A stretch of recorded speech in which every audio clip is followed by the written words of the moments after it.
Vous regardez le débrief sur Médian. Merci de nous rester fidèles.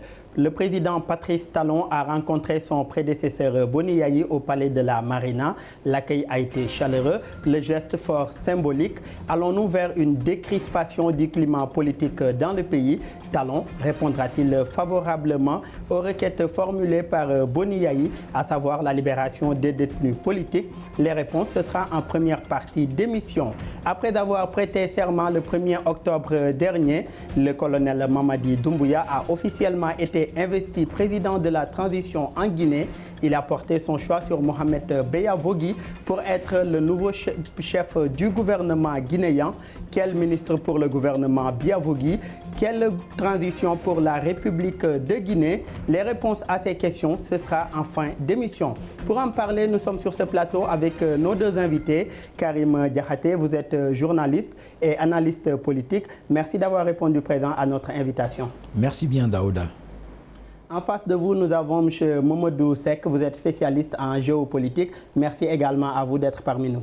Merci, Daouda. Merci de m'avoir invité. Tout le plaisir est pour nous. Je démarre avec vous, Karim. Cette requête-là de Boni Yayi, à savoir la libération des détenus dits politiques, est-ce une requête réalisable, surtout au moment actuel au Bénin? Merci. En fait, il faut d'abord saluer cette initiative des deux hommes politiques béninois, en l'occurrence le président Patrice Talon, qui a accepté de recevoir son prédécesseur Boni Yayi, après pratiquement 5 années durant lesquelles les deux hommes se sont regardés en chien de faïence. Cette rencontre était attendue. Elle était souhaitée parce qu'il y a eu une certaine crispation au niveau de la vie politique au Bénin depuis un certain temps, avec ces arrestations d'hommes politiques. Et on a vu que depuis les dernières élections, il n'y a pas eu disons, de dialogue véritable entre les différents hommes politiques et surtout entre les deux hommes qui, avant, vous l'avez évoqué un peu dans votre phrase liminaire, étaient, disons, avaient une certaine amitié, si l'on peut dire, politique, mais qui, par la suite, ont vu leur chemin aller chacun de son côté. Ce qu'il faut peut-être tirer de cette rencontre, il faudrait ne pas aller trop vite en besogne pour dire que le président Patrice Talon allait décider quelque chose un peu par rapport à la rencontre avec Boni Yayi, mais lui-même avait affirmé qu'il attendait de voir la justice faire son travail avant éventuellement de gracier les mises en cause. Mais toujours est-il qu'il faut aller effectivement vers la décrispation. Ce serait une très bonne chose en tout cas pour le Bénin et pour les hommes politiques du Bénin. Par rapport à la justice, je m'adresse à vous, M. Seck. Il y a le président de la commission des lois du Parlement béninois qui parle d'une possibilité d'amnistie. Selon lui, le président Patrice Talon ne peut pas satisfaire à ces demandes-là puisque ça reviendrait à l'ingérence de l'exécutif dans les affaires judiciaires. Donc l'amnistie ou bien une loi d'amnistie à travers le Parlement béninois, est-ce la solution ou bien une solution par excellence? Ce serait assurément une solution parce que de toute façon, j'ai entendu le président Patrice Talon lors d'une interview à France 24 dire clairement, mais ça c'était avant les élections présidentielles de 2021, dire clairement que lui, il n'est pas prêt à amnistier, notamment Mme Rekia Madougou et Joël Aïvo. Il n'était pas prêt à les amnistier, il ne va pas les amnistier. Et là, il avait vraiment un ton extrêmement ferme. Non, l'intervention du pouvoir législatif pour voter une loi d'amnistie est peut-être une solution. Mais moi, ce que je crois, franchement, c'est que les relations, disons, la scène politique au Bénin est complètement gangrénée par les relations entre Patrice Talon et Boni Yayi. Il faudra sûrement que ces deux hommes-là se mettent réellement et franchement ensemble pour le bien de leur pays, du Bénin. Mais je pense également qu'une solution législative serait une bonne solution pour une amnistie. Mais à vous entendre, on dirait qu'un nouveau départ n'est pas encore pour demain. C'est-à-dire un nouveau départ pour un retour de la stabilité, surtout politique, dans le pays. Ce n'est pas pour demain, à vous entendre. Je ne le pense pas. Je voudrais bien que ça soit le cas. Mais je ne le pense pas. Parce qu'en 2016, il y a 5 ans, Boni Yayi et Patrice Talon s'étaient rencontrés sous l'égide du président ivoirien Ado. Alassane Dramane Ouattara, et du président togolais Faure Gnassingbé. Et en ce moment-là,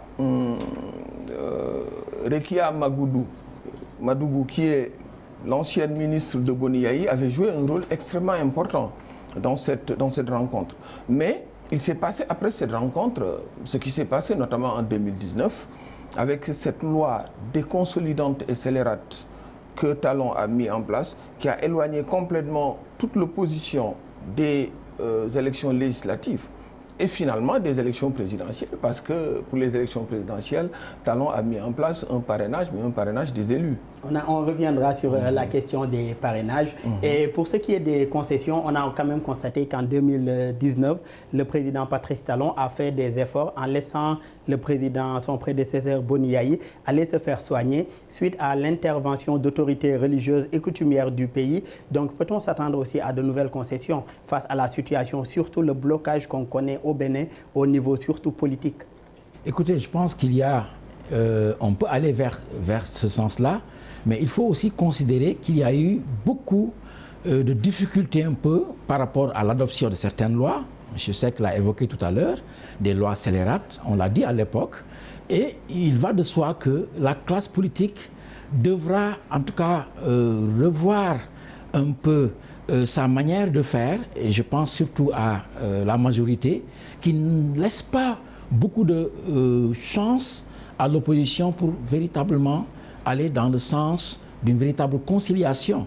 Il y a, on l'a parlé, de l'adoption de certaines lois, mais il y a, en dehors de cela, une démarche qui va dans le sens de faire en sorte que certains, comme Aïdjivon et autres, soient exilés, qu'ils n'aient pas la possibilité de revenir jouer un rôle dans leur propre pays.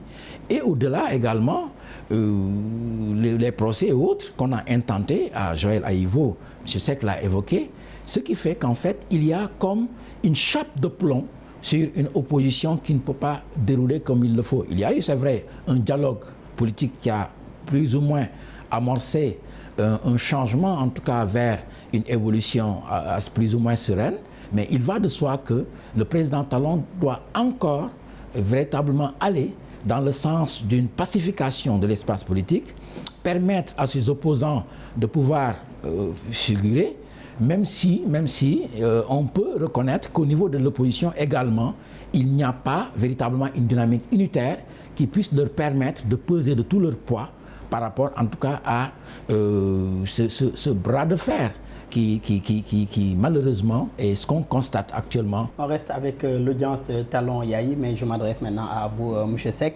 Puiser dans l'arsenal institutionnel idoine afin de favoriser le retour sans délai dans la mère patrie de tous les exilés politiques, condamnés ou non. Tels sont les propos tenus par Boni Yayi à l'issue de son audience avec son successeur à la présidence. Que pensez-vous de cette autre requête formulée par Boni Yayi?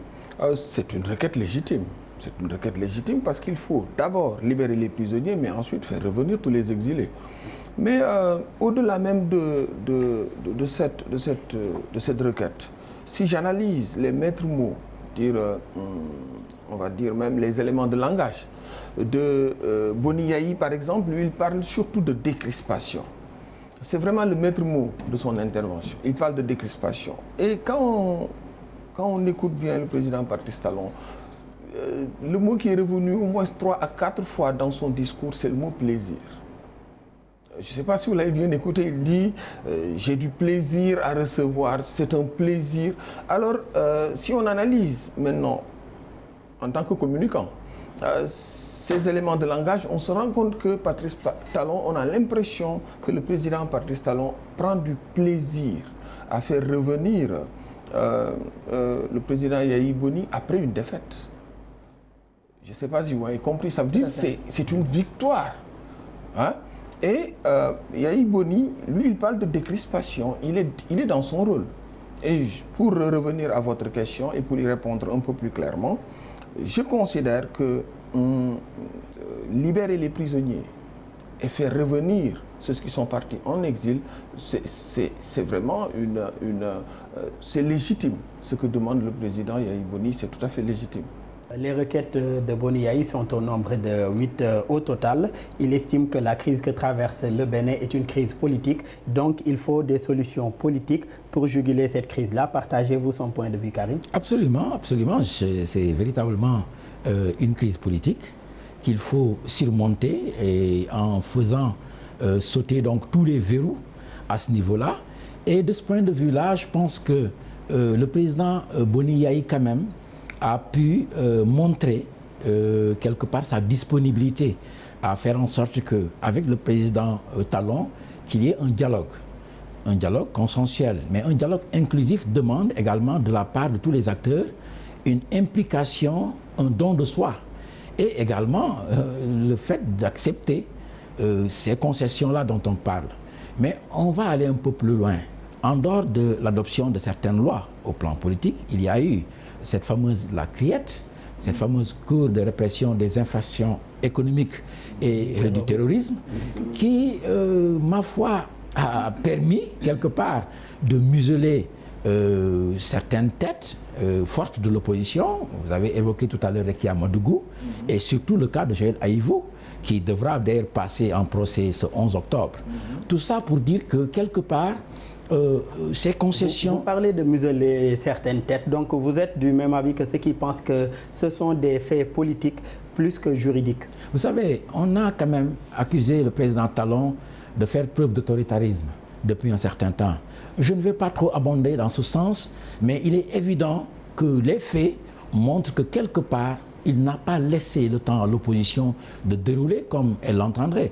On a vu avec les élections législatives ce qui s'est passé, avec la constitution des deux partis, le bloc républicain et le Front progressiste, en fait. On reviendra plus globalement d'ailleurs sur le parrainage et toutes ces voilà. Bon, en fait, là, pour dire qu'en fait, quelque part, si les gens parlent de concession, c'est parce qu'effectivement, on sent que c'est du côté qu'il faut un peu lâcher du lest pour permettre un véritable dialogue inclusif. Il y a eu un dialogue pendant 6 mois, mais ce dialogue n'avait permis que de régler certains petits problèmes. Mais à cause de cela, il y a véritablement le grand débat sur la reconnaissance même des droits de l'opposition, un peu à pouvoir se mouvoir sur l'espace politique. Le fait que le président Talon s'est engagé... Mais un chef de l'opposition à la personne de M. Unke a été nommé au Bénin. Oui, mais en réalité, vous savez, le chef de file de l'opposition, qu'on le veuille ou non, reste encore le président Boni Yayi. C'est vrai qu'il y a eu effectivement un changement de paradigme. Il y a eu ce que les dernières élections ont montré. Mais dans les faits, est-ce que ces élections peuvent véritablement servir de repère? Je ne le crois pas. Vous savez, ce qui est intervenu avec les forces corrues pour le Bénin émergent. Cette dislocation du parti, ce qui a amené un peu le président Boni Yayi à mettre en place sa propre formation politique, les démocrates, participe de cela. Donc il faudrait, de mon point de vue, faire en sorte qu'il y ait un véritable dialogue, un dialogue vraiment, carrément, entre les deux hommes. C'est vrai que cette rencontre a permis un peu d'ouvrir, disons, des voies de retrouvailles, enfin, beaucoup plus sincères, mais il va de soi que tant qu'il y aura encore des opposants en exil, tant qu'il y aura encore des opposants embastillés, il y aura toujours à redire par rapport à la gouvernance politique que le président Talon veut faire marcher au Bénin. Mon cher Seck, un ancien président béninois, lui, ne croit pas à la sincérité de ce dialogue entre Boni Yayi et Talon. Il s'agit de l'actuel vice-président du Forum des anciens chefs d'État et de gouvernement de l'Afrique. Je veux parler de M. Nicéphore Dieudonné Soglo. Lui, selon lui, il se pose la question à savoir qui trompe qui entre Boni Yayi et Talon. Partagez-vous son point de vue? Je pense qu'il a entièrement raison parce que il faut analyser cette situation-là de façon globale.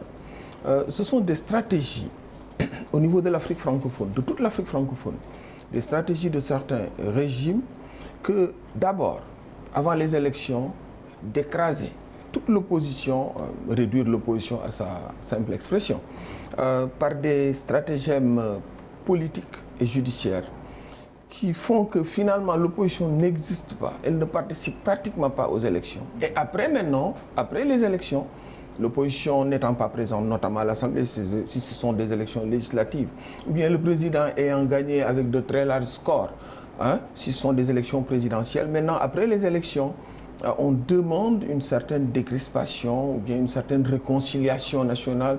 On l'a vu au Cameroun, on l'a vu en Côte d'Ivoire avec cette rencontre entre le président Alassane Dramane Ouattara et Laurent Gbagbo. On l'a vu également au Tchad où on a mis en place une commission de réconciliation. C'est la même chose au Burkina Faso où Diendéré est le ministre de la réconciliation nationale. Il est parti voir en Côte d'Ivoire l'ancien président burkinabé. Donc, c'est une analyse globale que je fais. On l'a vu également au Sénégal, avec Macky Sall, qui, juste après les élections, a débauché le deuxième qui est sorti des élections présidentielles, c'est Idrissa Seck. Donc, c'est une stratégie globale. Estimez-vous qu'il s'agit plus d'une réconciliation de façade qu'une réelle réconciliation, en fait? Mais c'est une réconciliation de façade et c'est une stratégie mise en place par les régimes pour mieux écraser, je pense, leur opposition. Et là, j'embouche la même trompette que le président Nicéphore Soglo. C'est en fait une réconciliation de façade. Et je me demande d'ailleurs qui trompe qui. Jusqu'à présent, moi, je n'ai pas la réponse. Vous voulez réagir, Karim? Oui, mais en réalité également, le président Talon est sur son deuxième mandat qu'il vient juste d'entamer. Il est évident que par rapport à son engagement de faire en sorte qu'il y ait une véritable réponse à la demande sociale déjà, la mise en œuvre de sa politique sociale, comme il le dit, il est obligé, plus ou moins, de faire en sorte qu'il y ait un dialogue, au moins. Mais y avait-il urgence pour ce dialogue? Il vient juste d'être élu, en fait. Il a encore 5 ans pour dérouler. Y avait-il urgence pour ce dialogue? Oui, parce qu'en fait, je considère qu'il y a quand même un contentieux à régler. Il y a un contentieux à mettre de côté. Il va de soi qu'il a parlé d'un mandat ultime. Forcément, il faut qu'il se donne les moyens d'avoir une gouvernance apaisée. C'est vrai qu'il y a quelque part une opposition plus ou moins à ses côtés, ce qui s'était présenté aux élections et qui par la suite ont pu récupérer en tout cas des partis. Il y a le cas d'Irénée Agossa avec son parti, voilà, et d'autres qui peuvent éventuellement apparaître comme d'éventuels présidentiables d'ici quelques années.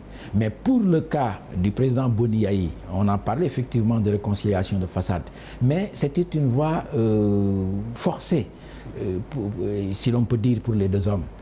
Aussi bien le président Boni Yayi veut effectivement élargir certains de ses proches qui sont retenus donc dans les lieux de la prévention, autant également le président Patrice Talon veut donner des assurances, en tout cas de sa bonne foi, pour pouvoir dérouler en toute quiétude ce qui reste de son mandat. Mais parlant de bonne foi, à quel Talon se fier? Vous parliez tout à l'heure du principe du mandat unique, c'est-à-dire à son ultime mandat qu'il est en train de faire. Mais n'oublions pas également que Talon avait promis de ne faire qu'un seul mandat et il en est à son second. Donc à quel Talon se fier? Voilà, c'est là tout le problème. Là, véritablement, j'accepte qu'il n'est pas facile de prendre au mot nos chefs d'État. Mais vous savez, il faut juger le maçon au pied du mur. Attendons de voir ce qu'il va faire, en tout cas de ses promesses, de son engagement. Mais il est clair que le président Boni Yayi a 69 ans.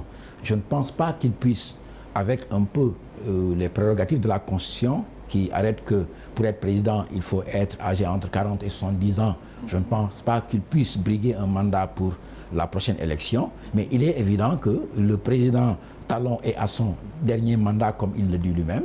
Et forcément, il est obligé, en tout cas, d'avoir une certaine, disons, de montrer un autre visage, différent de celui qu'on a eu pour le mandat précédent.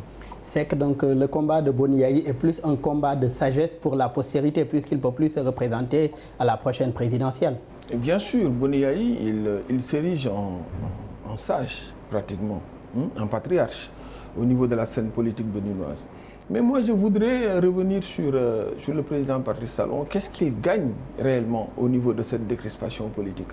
Vous savez, il ne peut pas avoir un troisième mandat, ça c'est clair. En tout cas, il l'a dit clairement, bien sûr. Nos présidents ont des communications d'étape.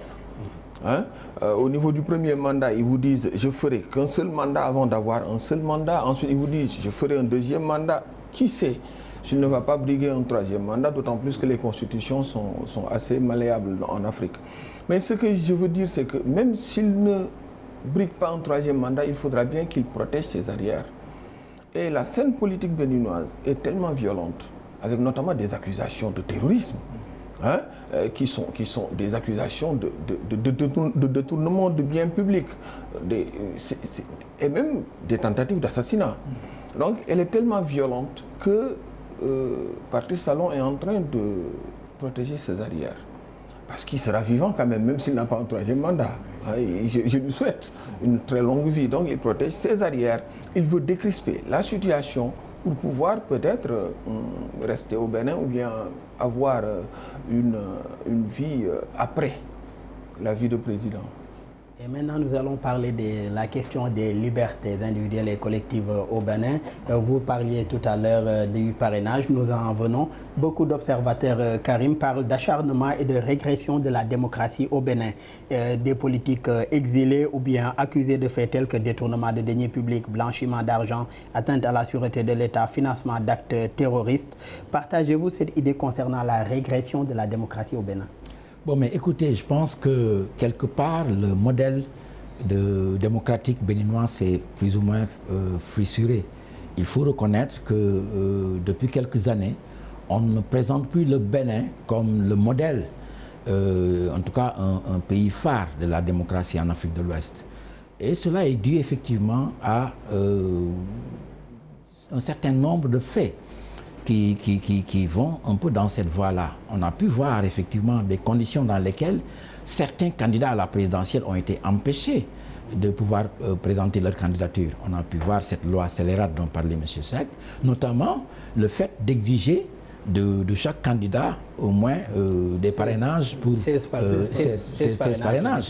parrainages, alors qu'on est sûr que ce qu'aucun grand parti de l'opposition béninoise n'a pu regrouper. Absolument. Donc cela constitue, de mon point de vue, un élément qui ne permet pas de mesurer véritablement tout le chemin quand même parcouru par le Bénin depuis l'indépendance. Parce qu'effectivement, le Bénin a encore des ressorts inimaginable. C'est un pays qui reste encore quelque part fort dans ce domaine-là. C'est un pays démocratique, il faut le dire, malgré ces couacs-là. Donc ce sont des choses qu'il faut un peu revoir. Et de ce point de vue-là, le président Patrice Talon a un rôle majeur à jouer. Autant on l'a accusé d'avoir quelque part flétri cette image de pays démocratique, autant également il doit, pour véritablement, comme on a l'habitude de le dire, terminer en beauté, sortir en beauté, montrer effectivement qu'il y avait encore tout cet apparat de pays démocratiques qui subsiste encore. Et de ce point de vue-là, vous avez parlé des cas de personnes qui sont poursuivies pour terrorisme, ce qui, de mon point de vue, est quelque chose d'exceptionnel. On a vu dans d'autres pays comme le Sénégal l'adoption de lois justement qui vont dans ce sens-là. Mais est-ce que véritablement cette effervescence politique va jusqu'à, en tout cas, ces stades-là? Je ne le crois pas. Il faudrait revenir, en tout cas, à l'équilibre, faire en sorte que la classe politique puisse s'exprimer à travers les canaux normaux, et faire en sorte qu'il n'y ait pas d'ostracisme ou d'empêchement d'un quelconque adversaire à promouvoir ses droits et libertés. On a pu voir Amnesty International qui est sorti il n'y a pas longtemps pour fustiger le gouvernement béninois par rapport à un certain nombre de faits. Et le procès actuel contre Joël Aïvo d'ailleurs le démontre. Le cas de Rekia Madougou également constitue des entorses à la loi, même si également la justice béninoise a les ressorts qu'il faut pour faire en sorte qu'il faut démêler l'écheveau donc de ce combat politique et de ne pas faire en sorte qu'il y ait ce décalage entre comment les acteurs politiques doivent vivre leur destin politique et comment également les hommes au pouvoir doivent manager le pays pour éviter en tout cas au Bénin et aux autres pays de l'Afrique de l'Ouest des lendemains sombres. Je vous prends au mot Karim. Karim l'a dit, comment les hommes au pouvoir doivent manager le pays. Bénin a-t-il le droit, M. Seck, de faire moins que son prédécesseur Boni Yayi? Talon, autant pour moi, a-t-il le droit de faire moins que Boni Yayi, son prédécesseur? En fait, surtout en matière de respect des lois, des libertés individuelles et collectives et surtout de la démocratie béninoise, parce que le Bénin était avant aussi cité comme un exemple en matière de démocratie. Vous savez, nos dirigeants ont une responsabilité. Et la plus importante, c'est celle de promouvoir la démocratie. Et quand j'ai parlé tout à l'heure de réformes déconsolidantes, je voulais juste dire que de toute façon, si on voit le Bénin, où il y avait des passes d'armes entre notamment Mathieu Kérékou et Nicéphore Soglo, ce Bénin-là était assez démocratique, avec au moins une ou deux, disons, il y a eu des changements de gouvernement démocratique, hein, donc des alternances démocratiques. Mais ce qu'on voit actuellement, c'est qu'avec Patrice Talon, on est obligé de constater qu'il y a quand même un recul démocratique. Un recul démocratique avec une instrumentalisation de la justice, un recul démocratique avec des lois déconsolidantes, qui, notamment le parrainage. Hein, si on empêche à l'opposition de participer à des élections législatives, donc ils n'ont pas d'élus. Hein, ils ont boycotté, mais bon, ils n'ont pas d'élus. Ensuite, on vient leur dire que pour participer aux élections présidentielles, il faut avoir 16 parrainages d'élus. Vous parlez d'élections présidentielles. On va en parler dans la seconde partie d'émission, puisqu'on parlera de la Guinée où une transition va se dérouler afin de préparer la présidentielle. C'est tout pour cette première partie du débrief. On se retrouve juste après pour la deuxième partie.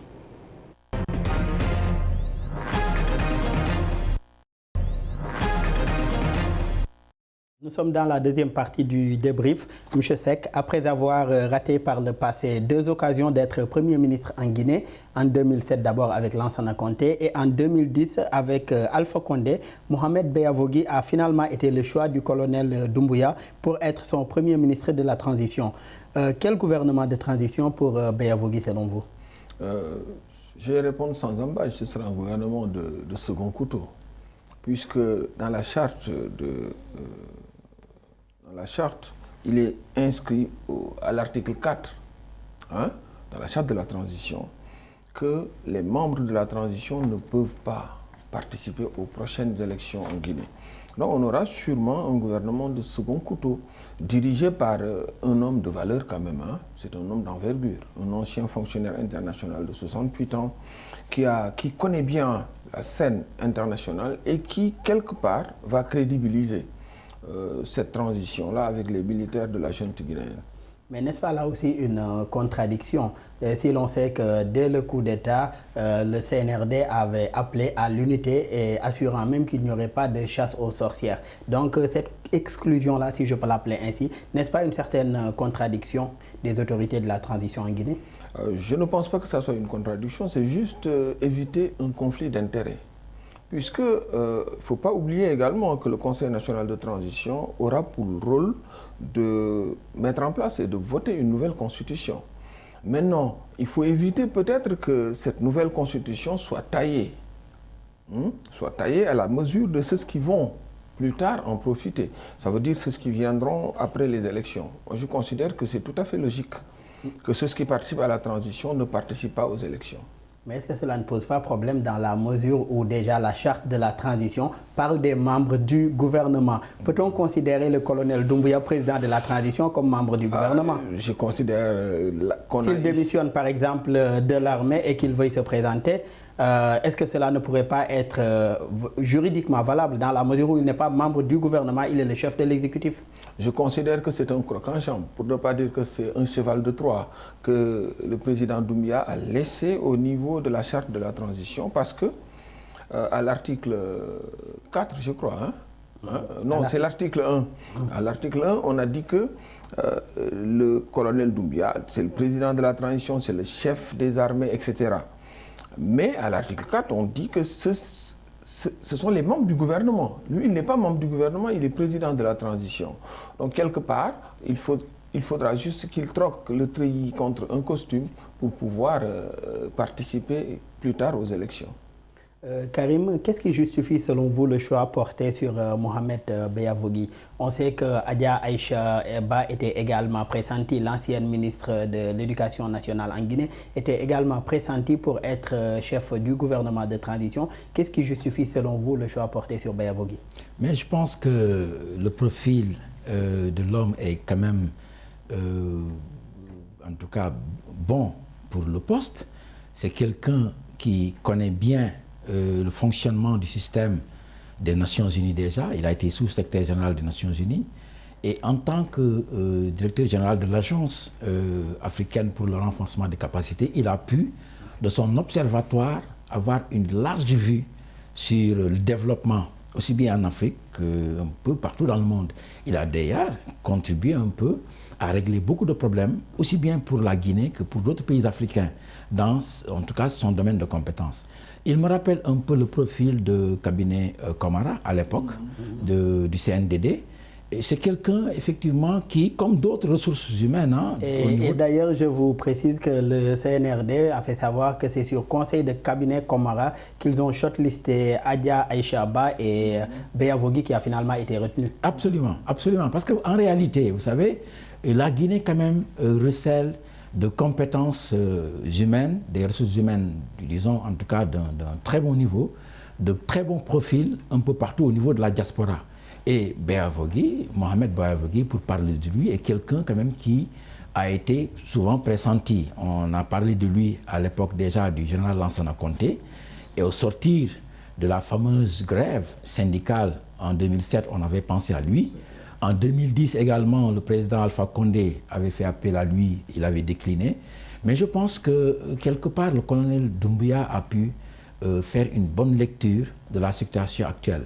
Il faut quelqu'un qui puisse crédibiliser le régime un peu par rapport à toutes les velléités disons, de blocage du fonctionnement des institutions en Guinée, avec cette transition qui n'a pas encore clairement, disons, défini son délai et, disons, sa marge de manœuvre. Il va de soi qu'il faut un homme de sa trempe pour, disons, d'abord rassurer la communauté internationale et mettre également le pays sur, en tout cas, les rails du progrès.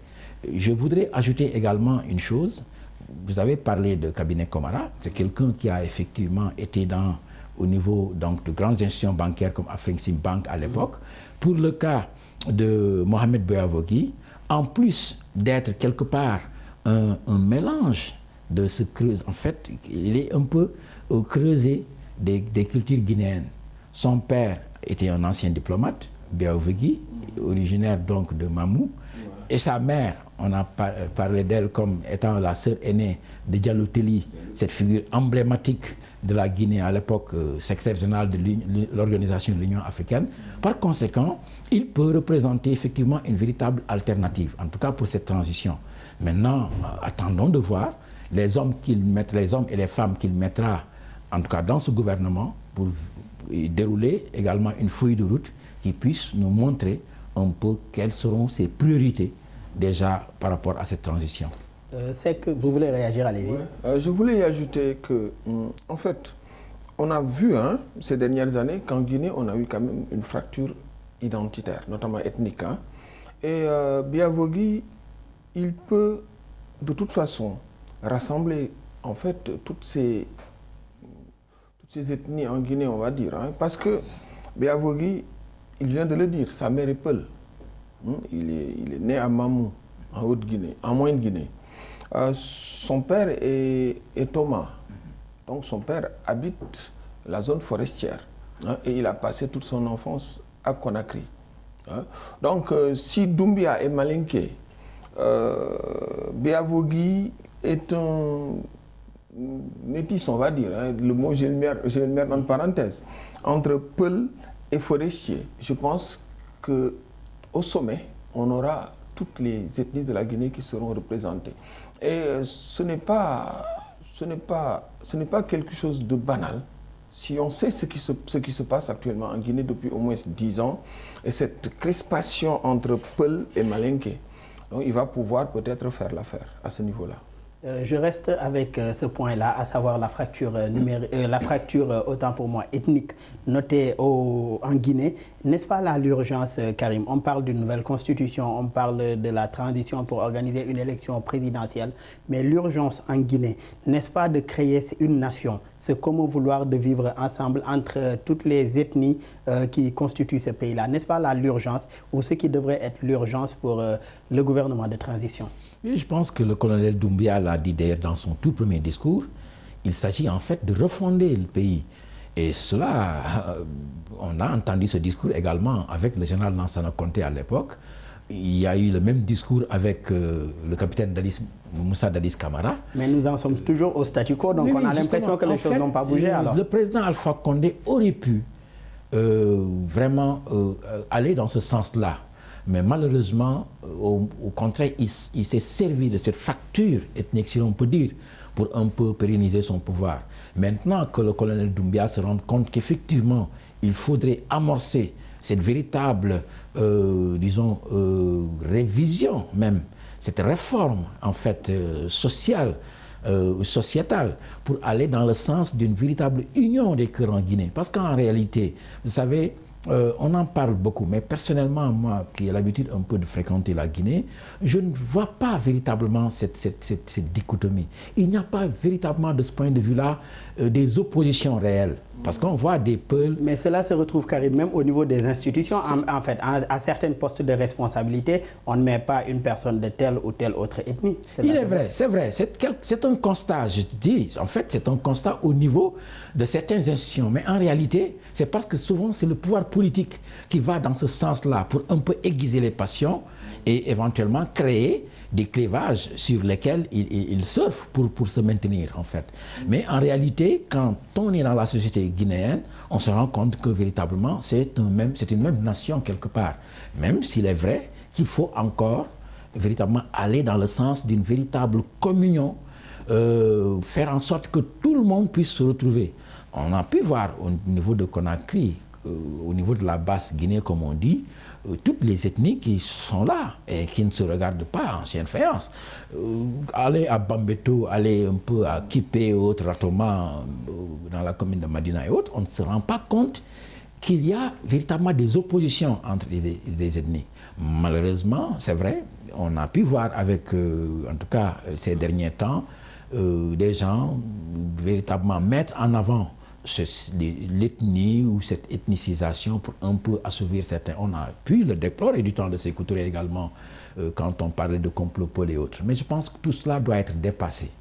Le colonel Doumbia l'a montré en faisant en sorte que dans son discours, il puisse associer tout le monde. En son temps, Moussa Dadis Camara également était entouré par véritablement des gens qui venaient de partout.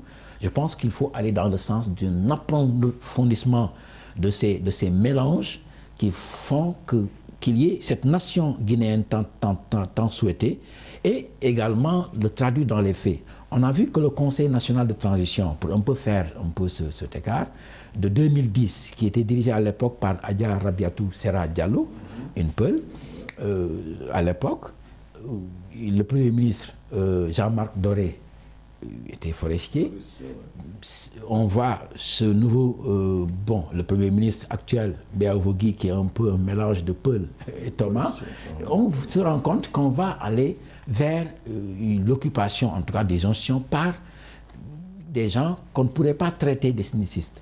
Il faut maintenant faire en sorte que le travail puisse être mené à tous les niveaux, qu'il n'y ait pas d'économie, qu'on ne puisse pas dire que tel a été mis là parce qu'il est de tel ou tel qui, mais faire en sorte qu'il y ait une véritable répartition autant des potentialités humaines que des véritables valeurs, ne pas mettre forcément une personne parce qu'il faut un quota pour telle ou telle région, mettre les Guinéens qui forcément doivent occuper telle station à la place qu'il faut. Je reste avec vous, Karim. On a l'impression que l'histoire bégaye, vous avez donné tout à l'heure l'exemple de la transition de 2010 et celle actuelle, la transition de 2021. Vous avez aussi abordé le cas Moussa Dadis Camara. Justement, il va rentrer au pays suite à l'autorisation du CNRD, le Conseil national pour le développement et le redressement de la Guinée. Donc, Moussa Dadis Camara, quel rôle aujourd'hui pourrait-il jouer après 10 ans d'exil? Quel rôle pourrait-il jouer aujourd'hui dans cette transition-là en Guinée? Écoutez, je pense que l'ancien président, le capitaine Moussa Dadis Camara, comme son successeur également, le général Konaté, ont joué un rôle important quand même en Guinée avec cette première transition à l'époque. Ils ont forcément un rôle à jouer. Quel rôle, à quelle station, je ne saurais le dire. Mais il est évident que dans un premier temps, tout ce qui contribue à consolider les relations entre Guinéens doit être privilégié. bon, ne pas faire revenir un peu les démons du passé, parce qu'il y a également des aspects sur lesquels forcément les Guinéens doivent se prononcer. Il y a certains antécédents qui ne sont peut-être pas bons à rappeler. Il faudrait faire en sorte que les plaies du passé soient, disons, plus ou moins cautérisées, entre autres, permettre en tout cas aux Guinéens de faire leur deuil par rapport en tout cas à un passé récent, mais ouvrir quand même des perspectives heureuses pour l'avenir. De mon point de vue, je pense qu'un retour de Moussa Dadis Camara comme du général Konaté et d'autres Guinéens de la diaspora doit être apprécié sous l'angle d'une participation collective à l'effort de développement national. Et aider le colonel Doumbouya à mettre en place véritablement une transition qui puisse ouvrir demain les perspectives d'une Guinée réconciliée, d'un pays refondé, et également faire en sorte que la classe politique guinéenne, avec tout ce qu'il y a comme parti politique, je pense à l'UFDG de celui d'Alain Diallo, à l'UFR, au parti de Lansana Kouyaté et tous les autres partis, de faire en sorte qu'il y ait un regroupement autour des intérêts de la Guinée et ne plus toujours s'arc-bouter sur des intérêts crypto-personnels qui ne vont pas, en tout cas, dans le sens d'une véritable émergence de la Guinée. C'est qu'on reste avec les intérêts de la Guinée, surtout pour parler encore de la charte de la transition. Selon le Comité national du rassemblement et du développement CNRD, la charte de la transition a été élaborée après de larges concertations nationales auxquelles ont participé des responsables politiques, des membres de la société civile. Le document prévoit en l'occurrence que le colonel Doumbouya est le président du CNRD, également le premier ministre qui a été nommé récemment, à savoir Béavogui, et un conseil national également de transition qui fait office d'organe législatif. Mais le doute persiste toujours quant à la durée de la transition. Pourquoi ce suspense concernant la durée de la transition? En fait, moi je considère que ne pas donner un deadline pour la transition est une très bonne chose en Guinée. Je vais vous dire un peu pourquoi. Mais que faire aussi des 6 mois proposés par la CEDEAO? Bien sûr, la CEDEAO a proposé 6 mois. Mais vous avez bien vu que le président Doumbouya a fait un peu la sourde oreille. Il n'a pas donné de deadline pour la transition. Je considère un peu qu'avec toutes les grandes concertations, il en a parlé quand même autour de lui, au niveau des forces vives de la Guinée. Donc les Guinéens eux-mêmes, ils savent à peu près combien va durer la transition. Mais c'est au niveau de la communauté internationale qu'on ne sait pas. Parce que je considère que le président Doumbouya ne sait pas encore quel est l'état des lieux. En Guinée, organiser des élections, c'est extrêmement difficile. Pourquoi? Parce que le fichier n'est pas bon, c'est ce qu'ils disent. En tout cas, l'opposition guinéenne a toujours critiqué le fichier électoral. Le processus électoral aussi se déroule... Mais cette critique du fichier électoral, on la retrouve un peu partout sur le continent. À chaque présidentielle ou bien à chaque élection, l'opposition se met à critiquer le fichier électoral du pays. N'est-ce pas aussi un discours redondant? Donc, raison pour laquelle il faut revoir le fichier électoral. Parce que de toute façon, on ne peut pas aller aux élections avec... Mais à chaque fois qu'il y a audit de ces fichiers-là, les experts disent qu'il y a juste quelques problèmes, mais pas de nature à entacher la crédibilité du fichier. Vous savez, c'est un débat qui est extrêmement récurrent, on le sait, dans nos pays. Mais instaurer un climat de confiance entre les différents participants à la vie politique, je pense que c'est extrêmement important aussi. Si l'opposition pense que le fichier n'est pas bon, le président Doumbouya, qui en quelque sorte n'est là que pour la transition, normalement, il n'est là que pour la transition. Donc il doit quand même jouer les bons offices entre les différents acteurs de la scène politique. Donc je disais que organiser des élections en Guinée n'est pas chose facile. On a vu ce qui s'est passé en 2010, entre le premier tour et le deuxième tour, je ne vais pas revenir un peu en histoire. Donc il ne connaît pas encore l'état des lieux, il ne sait pas encore où il va, il ne peut pas fixer encore une limite pour la transition. Je considère qu'une transition d'un an, de 18 mois, 1 an, 6 mois, ce serait quand même assez bien pour la Guinée, parce que le travail est énorme en Guinée. Karim, vous voulez réagir? Absolument. En réalité, je pense que l'expérience malienne est là pour montrer que par rapport un peu au desiderata de la CEDEAO, il y a la réalité du terrain. Je me rappelle en 2009 déjà, quand on demandait au CNDD à l'époque c'était avec Ibn Chambaz de la CEDEAO, de respecter un délai de 6 mois, c'était pas facile. On a vu ce qui est advenu par la suite. Et quand le Conseil national de transition, dirigé donc à l'époque par Yabertou Serra Diallo, avait été mis en place en février 2010, effectivement, on leur avait juste accordé 6 mois pour préparer les élections. Actuellement, ce délai sera impossible à tenir. Prenons le cas du Mali, justement. Choguel Maïga, le Premier ministre, a dit récemment qu'il fallait d'abord s'occuper de réformes avant de parler d'élections. La CEDEAO leur a donné jusqu'au mois de février pour faire les élections. Mais eux, ils considèrent que ce n'est pas possible. Demander aux Guinéens de faire des élections en 6 mois, donc ce serait faire des élections au mois de mars. Cela est impossible. Moi, je pense à un délai. D'ailleurs, le général Konaté, je l'entendais parler dans un entretien accordé à un média guinéen, qu'il fallait accorder 3 à 5 ans à la junte. Moi, je pense qu'en fait, un délai de 1 an et demi, voire 2 ans, serait tout à fait logique. Pour d'abord revoir tout le système électoral. Parce qu'il ne s'agit pas seulement du fichier. Et cela, les partis politiques vont aller dans ce sens-là. Je ne pense pas que les partis politiques vont actuellement, comme ils l'avaient fait en 2010 avec le CNDD, réclamer avec les forces vives que les élections se tiennent rapidement.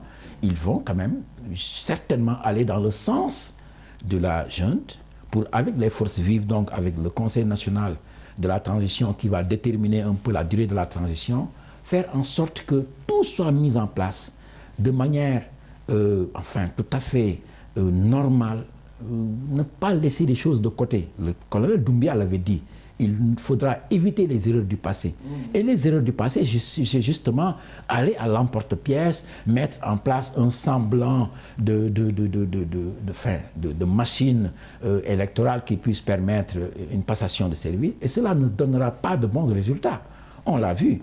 Il n'est pas exclu que si on organisait des élections dans 3 ou 5 mois, que le RPG revienne au pouvoir. Tellement ils avaient complètement caporalisé tout le système.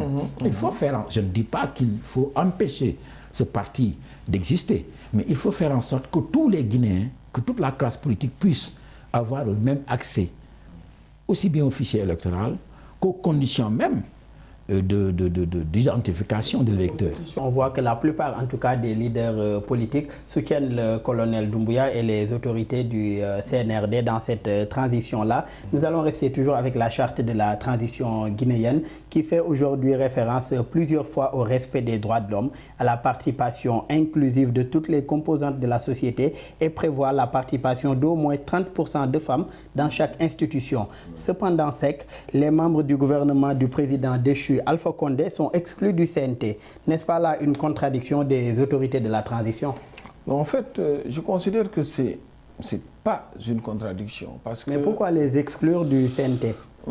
Parce que n'oublions pas que le parti de Alpha Condé et le RPG a participé au dialogue. Le dialogue qui a été institué par le colonel Doumbouya, ils sont venus, ils ont répondu président, malgré que le président du parti, en l'occurrence le président déchu Alpha Condé, était en captivité ou bien était bien gardé, mais eux, ils sont venus, ils ont participé au dialogue. Pourquoi les écarter du CNT? Je considère que le parti politique en lui-même, c'est un ensemble quand même de Guinéens qui ont accepté par rapport aux valeurs, par rapport aux principes, d'adhérer à ce parti politique. Mais c'est ce qui avait dirigé la Guinée. On conduit la Guinée à ce gouffre-là. Donc je considère qu'il est tout à fait normal parce que si on regarde bien la situation, mais le colonel Doumbia, il jouit quand même d'un soutien populaire énorme. Hein? Vous parliez tout de suite de l'opposition qui semble soutenir le colonel Doumbia, mais c'est parce que le peuple soutient le colonel Doumbia. Il ne peut pas faire autre chose que de soutenir le colonel Doumbia. Et donc, les membres du gouvernement du président Alpha Condé sont d'office exclus parce que c'est eux qui ont conduit la Guinée à cette situation déplorable-là. Et aujourd'hui, quelqu'un comme Cellou Dalein Diallo, quel rôle est-ce qu'il pourrait jouer aujourd'hui dans cette situation que vit son pays, l'opposant historique Cellou Dalein Diallo de l'UFDG? Bon, l'UFDG, en tant que parti politique, a participé aux concertations. Mais Cellou Dalein Diallo, en tant que leader politique, va sûrement attendre la fin de la transition pour participer aux élections. Pourquoi? C'est son rôle. Il ne peut pas. Parce que s'il est membre de la transition, il ne pourra pas prétendre diriger la Guinée. Et vous savez bien, c'est son ambition suprême, c'est de diriger la Guinée. Donc son parti politique peut participer aux concertations, mais lui, il se met complètement en attente pour les élections futures et participer à ces élections-là et assouvir un peu son ambition de diriger la Guinée. Karim, quel avenir pour l'ancien président Alpha Condé et pour d'autres de ses proches collaborateurs comme Diané ou bien Kassori? Oui, commençons d'abord par faire un peu la différence entre le Conseil national de transition qui sera mis en place et celui qui existait avec le CNDD. Il faut se rappeler qu'à l'époque, en 2010, le Conseil national de transition comprenait 101 membres. Et ce Conseil national de transition ne comprendra que 81 membres. Forcément, il y aura très peu de places. Bon, et on sait que les partis politiques vont occuper 15 places, les forces de défense et de sécurité 9, donc les autres places donc, vont être réparties. Les femmes 30%. Les femmes 30%. Donc forcément, il y aura en tout cas une petite bousculade, un peu pour accréditer l'idée que ce n'est pas parce que forcément on était avec le président Alpha Condé qu'on est exclu, mais en réalité ce sera un Conseil national de transition quand même qui y aura en tout cas une certaine limitation en tout cas, par rapport au nombre de personnes qui sont appelées. Maintenant, pour en revenir à la question, quel sort pour Alpha Condé? Quel sort pour le président Alpha Condé? Commençons d'abord par attendre que la junte puisse véritablement intenter des actions contre lui. S'il y a des poursuites judiciaires qui sont intentées contre sa personne, il est évident qu'il devra répondre devant la justice guinéenne éventuellement. Et on a parlé également d'autres hommes qui lui étaient proches. Tout dépendra des audits qui sont en train d'être faits. On se rappelle qu'il y a quelques jours, pratiquement tous les directeurs administratifs et financiers des régies, des différentes régies financières ont été appelés pour vérifier un peu la gestion donc, des différentes régies. Il va de soi que la responsabilité des uns et des autres sera située. Et si éventuellement des ministres ou en tout cas des hommes, et il faut le dire jusqu'au niveau de la présidence. Karim, malheureusement, nous sommes arrivés au terme de cette émission. Comme vous l'avez dit, la responsabilité des uns et des autres devra être située. Merci à vous deux d'avoir répondu à notre invitation. Karim Diakhaté, vous êtes journaliste et analyste politique. Merci d'avoir été avec nous. Merci bien, merci. Merci à vous aussi, monsieur Mamadou Seck. Vous êtes spécialiste en géopolitique. Ce fut un plaisir d'avoir partagé aussi le plateau avec vous. Le plaisir est partagé. Merci Daoud. Merci à vous également de nous avoir suivis et très bonne suite de programmes sur nos antennes.